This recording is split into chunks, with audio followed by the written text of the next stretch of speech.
बहरा रहेला मरद Khesari Lal global music junction से आ गया है। और इस गाना की आप लोग जा करके देखिए मेरे भाई, मात्र 30 मिनट में ट्रेंडिंग में गाना 30 नंबर पर चल रहा है। आपको हम तुरंत सबूत दिखाने वाला है, आप लोग सब्र करिए, वीडियो में बने रहिएगा।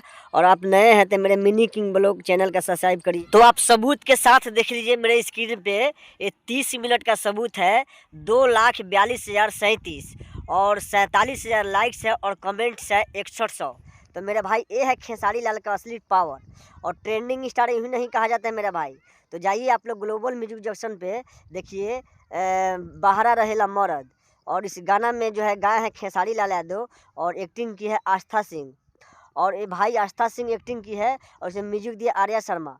क्या गजब का फीलिंग और एक्टिंग है मेरे भाई। तो आप लोग जाइए और ग्लोबल म्यूजिक जंक्शन पे देखिए, ये गाना मात्र 30 मिनट में 30 नंबर ट्रेंडिंग में चल रहा है। तो भाई आप लोग जैसे भी इस वीडियो को नंबर 1 ट्रेंडिंग पर लाइए, खेसारी फैन जहाँ भी हो हाजिर हो, और इस गाना को मतलब कि 1 नंबर ट्रेंडिंग पर लाइए। तो मेरे भाई ज़्यादा मैं क्या बोलूँ, आप लोग जाइए और ग्लोबल म्यूजिक जंक्शन पे देखिए।